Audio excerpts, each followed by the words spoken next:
Broadcasting from the Paddock Mall Studios, this is WOCA, Ocala, Gainesville, The Villages, 1370 AM, 96.3 FM, The Source.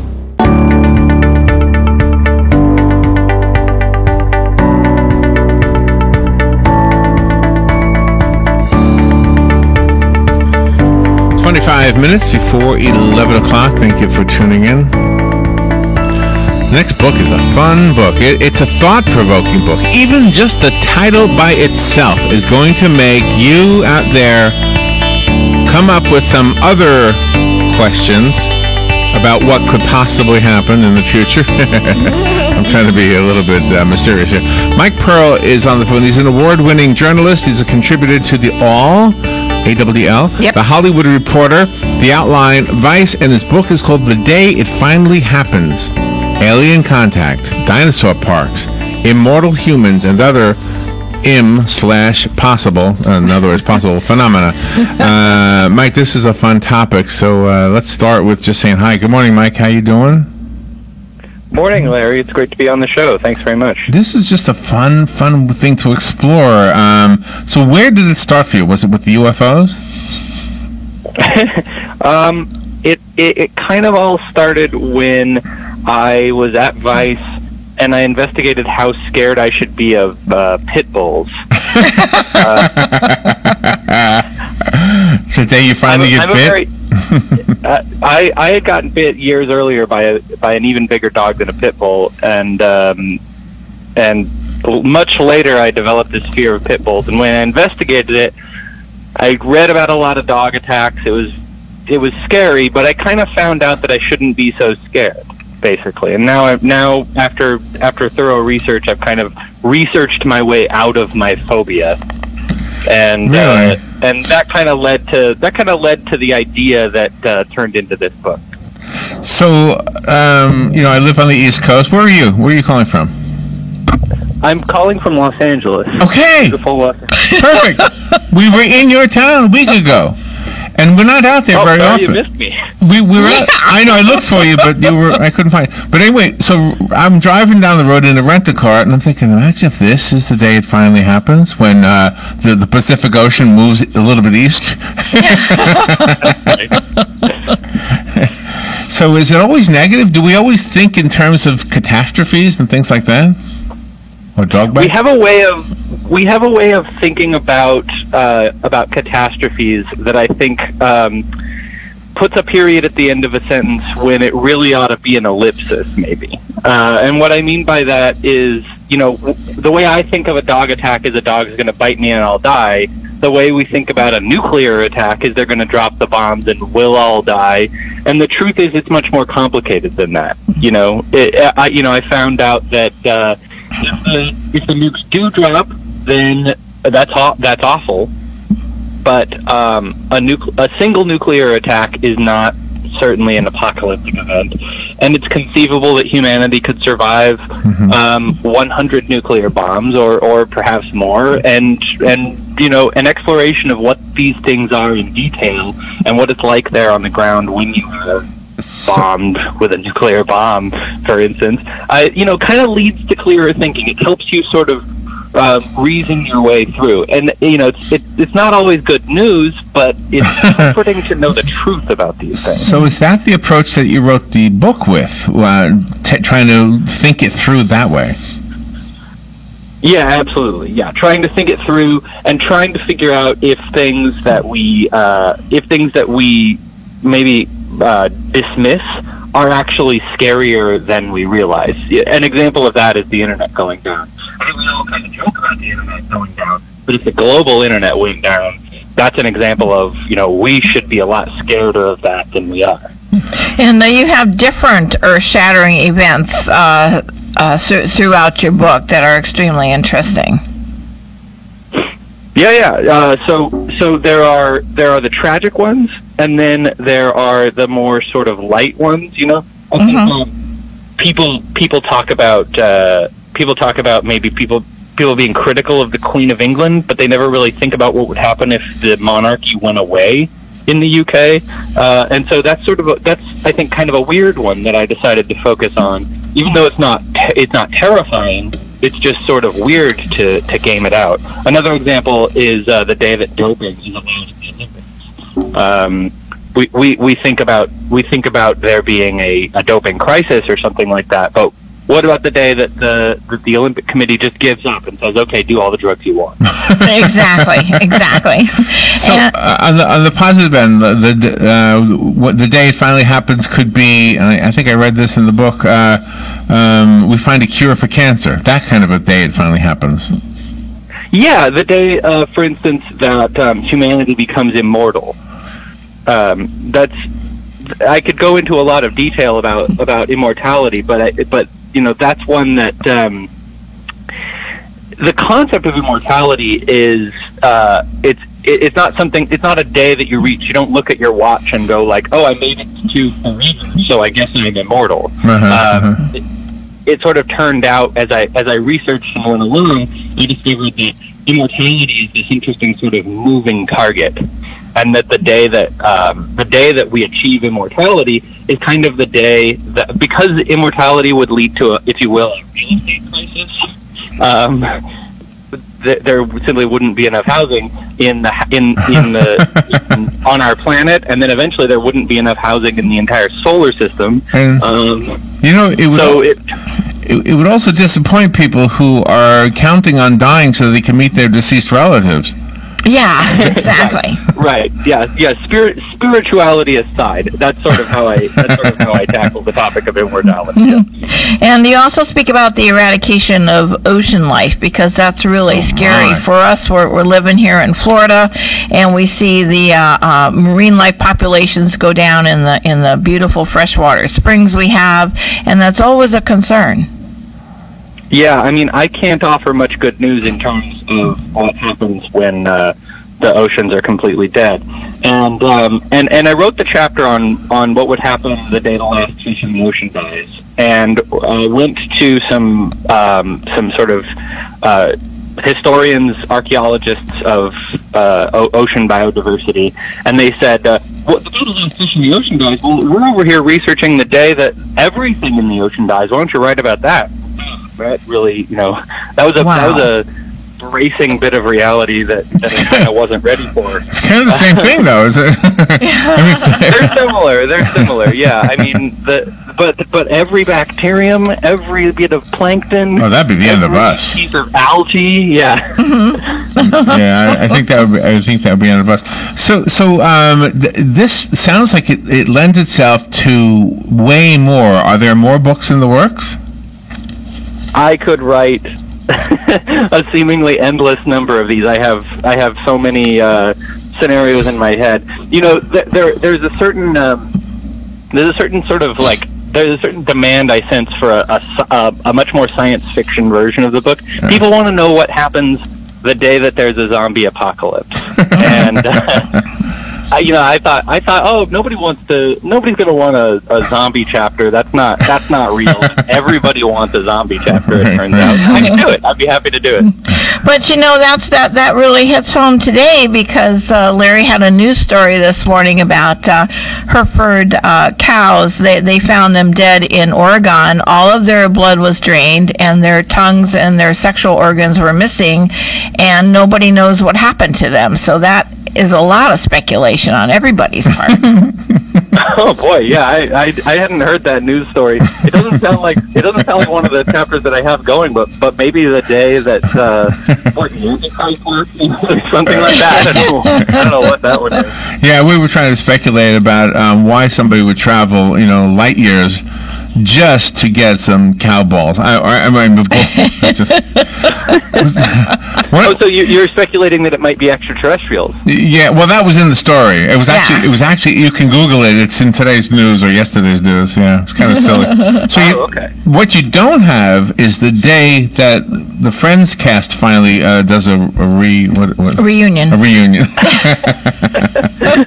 I could do it. I would love to do a chapter like that. I mean, people want these sort of apocalyptic scenarios, but when they pick up the book, they're like, "Oh, I really enjoyed the chapter about the monarchy." If I did one about celebs, I think I think I would bring a lot of intellectual rigor that topic, I think I could really I could wow the reader. Do you know? And here's just a suggestion. I play accordion, and I would like the one that says the day accordions finally become cool. You know? Yeah, there you go. I mean, you've been to a Weird Al show, I'm sure. You do have the serious note, a total ban on guns in America. That's so hot topic. Yes. So, I sort of, I grew up in the area around San Bernardino, and I was a reporter on the scene during the San Bernardino massacre in 2015, and that incident was very sort of that was very rough for me. That was an area that some of my relatives, that it was a facility that some of my relatives had used. It rattled me very much, going through that. And there was a period of time where I thought to myself, there are people out there who think that guns should all be banned outright. And I, for a while, felt very sympathetic to that, even though I knew that gun culture is something that's very important to a lot of people in the U.S. So I went into it with an open mind. I, for the first time, became a gun owner. I spoke to a whole lot of people about what their guns meant to them, and I found that to ardent gun owners, owning a gun is something that is they report it being essential to their feeling of being free, and there's this idea out there that taking away people's guns is a kind of act of war, and they would sort of see it that way, and they are heavily armed, and so what I sort of wrestled with in that chapter was that I would suppose that the government and the U.S. military are large and powerful enough to take away the guns, but the means to do that would be very violent, and these people do say that they would wage war, and and I take them at their word, and and so if it were politically popular suddenly to take away guns, it might not be. People might find out pretty quickly that it's not worth the cost. Yeah, you're probably right. And I think the whole argument, not to change the flavor of what we've been talking about, but I think the whole argument is, should people have the right to protect or defend themselves? And the gun seems to be the way of choice to do that, and defend themselves not just from a bear walking through their yard if you happen to live in the country, but also from the government deciding to take your house or something. I think that's the whole idea. Yeah, absolutely. I mean, it's something that is fundamental to a lot of people's view of the country. And more than that, I discovered that I think I had I had some blinders on in terms of the realities of a ban and what banning something means. And in situations where the ATF is called upon to collect guns from individuals, the enforcement of a program like that is not necessarily balanced and is not necessarily just, and and the people who are approached and the people whose houses are intruded upon by the authorities are often marginalized people, while other people are given a free pass, and the enforcement of a gun ban can be quite racist, and it was very eye-opening. Sure, absolutely. Yeah, so you can have a chapter the day it finally happens that humanity decides to respect one another, because I think if that ever happened. Do you remember a song? I know it from Simon and Garfunkel, so I'm showing my age, but Pete Seeger did it, and it was called Last Night I Had the Strangest Dream. Do you know that song? Last night I had the strangest dream. Yeah. I ever dreamed before. I called the Pete Seeger. Pete Seeger, yeah. And last night I had the strangest dream I ever dreamed before. I dreamed the world had all agreed to put an end to war. So there you go. So even if the individual animosity toward each other wasn't gone, if the governments decided that would be a great first step, I think. If China and North Korea and America and then in Russia and all of the people who could obliterate the whole country, each other, would just say, you know what, that's the day that finally happens. That would be a cool day, even if I still have to deal with the guy walking through my neighborhood with a knife. Well, I think that would be a whole book in and of itself. I don't think I could do that one as just a chapter. Yeah. I mean, I'm still working on a piece of reporting that it would be like a chapter in the book, called the day that peace is achieved between Israel and Palestine. Yeah. And these things are so extremely complicated that it's amazing how much more complicated peace can seem than war. In the book, The Day It Finally Happens, Mike Pearl is the author. You have at the beginning of each chapter a tiny little thing where it says, likely in this century, plausibility rating, is it scary, and is it worth changing habits? That's kind of a cool synopsis of what we're looking at in each one of these things. Yeah, so I mean, with each one of these, I tried to give you a sort of at a glance sense of how you should think about this. So the example I like to give is that I rated the UK losing its monarchy. I rated that 5 out of 5 in terms of plausibility, 100% plausible. I had a source in that chapter say that the UK is sure to abolish its monarchy eventually.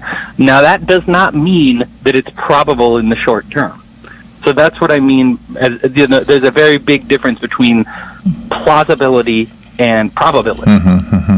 So that's how I scored those things. And in terms of these things being worth changing their habits, I think when you think about something scary, I think it's useful to be told up front, well, there's nothing you can do about it. So don't worry. I like in the chapter, The Day the Last Slave Goes Free, in the part where it says worth changing habits, you wrote, the sooner everyone learns to spot slavery, the better. That is really outstanding. Thanks very much. I mean, there are a lot of, especially Americans, have taken an interest in the concept of human trafficking, learning to spot human trafficking, and I think that's a really good preoccupation for people to have, because that is one form that slavery can take. There are other forms. It's not necessarily, slavery is not necessarily the wholesale ownership of a person. Chattel slavery. And I think people have a tendency to focus in on sexual slavery, which is something that I definitely cover in the chapter. There are activists are very concerned about prison labor that is functionally the same thing as slavery, and so in a kind of all-encompassing way, unremunerated labor is slavery, and the sooner we are able to see it in all of its broad scope, the sooner we can point to those things and say that they have to end. You also talk about creation in your book, people playing God with real-life Jurassic Park. Sure. I mean, so Jurassic Park in the film Jurassic Park is this, like you said, playing God, Promethean fire. We mustn't do it. And I spoke to the mathematician who inspired one of the main characters in Jurassic Park, James York. He pioneered the term chaos as a concept in mathematics, and it was sort of his approach to systems that gave way to the explanation for why the dinosaurs run amok and eat people, and why the movie is such a blockbuster, and why we eat popcorn to it. So I asked him. I said, would a park like this necessarily result in dinosaur rampages and people being eaten? And he said, well, not necessarily. When you're putting together a park, when you're putting anything together, there are going to be accidents. I mean, look, for instance, at the early NASA rocket tests. you send up rocket after rocket after rocket and watch them explode. You see this in the movie The Right Stuff. The astronauts looking up at these rockets, knowing that they're going to be on top of there, seeing the thing blow up. It's a good thing we're doing this. It's a good thing these are the tests, And he said, you always need a plan B, and you can't make your plan B too complicated. So, if there are things like metal bars and walls and things that we trust in what is essentially a dinosaur zoo, there's a decent chance that if such an amusement park, and that's essentially what it is, an amusement park or a zoo, would be a safe place to go and take a vacation. But in the chapter, I also get into the science of cloning dinosaurs, which is much more complicated. But the long and short of it is that, yes, it's very possible. Yeah, the day it finally happens, the day Disney lets me be there all by myself. You want to go to Disney World? Just have the whole place to yourself? Yeah, because right now the lines are like 6 hours long, and I really don't want 6 hours. Out here they're pretty long too. Yeah. You also talk about Silicon Valley, that they might just start running amok. Yeah, so the way that I addressed Silicon Valley billionaires was I tried to imagine how much power a Silicon Valley billionaire could possibly have. And, as I went further and further down that road, I got to thinking that a billionaire, why stop there? One of these Silicon Valley type people, they could conceivably control the whole world. I think, and I hate to give them any ideas, but there was this idea in the early days of foreign policy thinking, in the post-World War II days. There was a concept called universal monarchy, aka an individual taking over the world, and we see this in movies and cartoons with villains going like, "I'm going to take over the world." Right.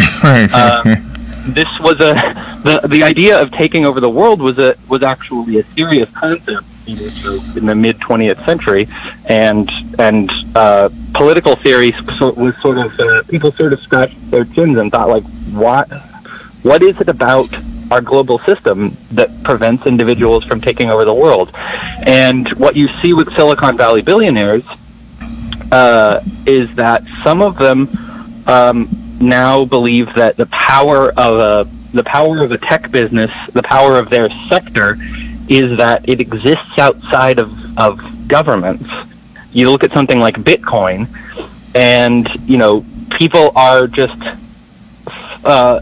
completely flaunting the laws that say that there can't be a currency that competes with the dollar, and they just say, "Oh, we just don't care. We have it. Bitcoin. It's out there. You can try and ban it, but you can't."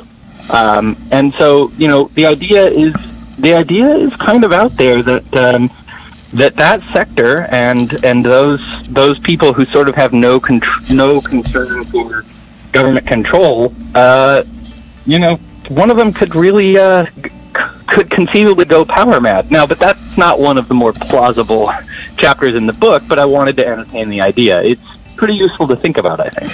I like your thinking. I like the idea that maybe through, the whole notion that you can change the world with one book or with one song, with one whatever, one movie. I like the idea that we're nudging ourselves through books like yours, just a little nudge at a time, to perhaps the ultimate, the day it finally happens, is the day we finally figure out that we should all live in peace, something of that sort. Mike Pearl, what a fascinating, thought-provoking subject. Thank you for being on the air. I found the book on Amazon.com.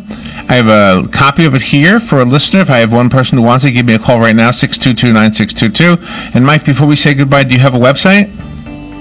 You can check me out at MikeLeePearl.com or at Mike Lee Pearl on Twitter. Okay, very good.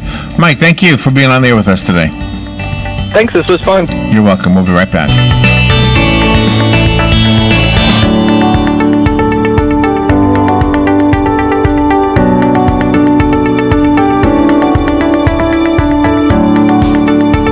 Broadcasting from the Paddock Mall Studios, this is WOCA, Ocala, Gainesville, The Villages, 1370 AM, 96.3 FM, The Source.